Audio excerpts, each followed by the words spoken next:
been down there for, I think, a month doing fight training and stunt training. They're really, really focusing on that this time. And so a lot of times we have, 2-a-day workouts, and I actually just started having to work with the stunt people by myself for 2 hours, and so it's a lot of learning to run and jump off walls and land on people's shoulders and flips and throwing your body just ways that you would never under any circumstance normally do, and then wires and all that stuff. And we actually covered it, but I'm bruising my body.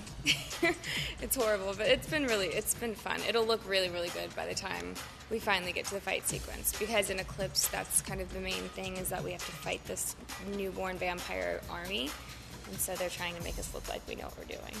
Until I had to shoot in prom dresses, I didn't get any bruises. I was doing really well, and then I guess, the second they're like, so this is the day that you have to fly in and film, 2 days before, I decided to bruise my body.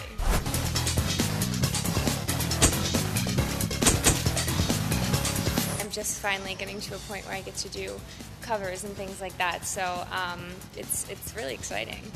I was excited about the photo shoot. I wasn't too nervous. I've been in a prom dress before, so I know what it's like. But no, it was cool. They actually sent me a couple, I think like 25 dresses to look at online, and so once I saw the dresses, I kind of got giddy, and I was like, oh my God, I'm 22 years old, but I get to dress up like I'm going to prom again. I'm trying to convince them to let me take the dress so I can go out in it, but I don't think it's going to happen. I had a really good experience with my prom. Actually, I'm the spokesperson for something called Donate My Dress, just because it deals with getting dresses to girls who can't afford them, and that's, for my prom, I had to buy my own dress because we didn't really have money for it, so I worked and I paid for everything, and I had a blast. I went with my high school sweetheart, and it was just kind of like a very fairy tale, amazing, day. I've got pictures, that my mom's taken of me getting ready in the mirror and stuff like that. It's a really cool, like, bonding experience, I think, between me and my mother, her helping me get ready, and then just,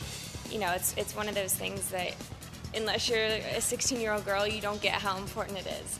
But it's almost like, it's not a wedding day, but kind of at that point in time, it's like a wedding. You plan it, you plot it for a year or 2 years. I think from the second you get to high school, you kind of plan out your prom, my celebrity prom date. I think that I would go with probably Andy Samberg. He's hysterical. I feel like, and I know he can dance because I saw him do the Beyonce dance. So I know that he can dance, and he's really, really funny. So I think he'd be fun to go with. I think for me, it's one with a sense of humor is big, because I need someone who can make me laugh and comfortable and have fun. Preferably if they're a Florida Gator fan, that would be nice too. So I'm a huge Florida Gator fan. But kind of just a guy's guy. I don't like guys who are, too into themselves and can't, hang with my brother or my dad and stuff like that. But, just someone who makes me really comfortable. I feel like that's the biggest thing. You have to be comfortable around someone, or it's just awkward.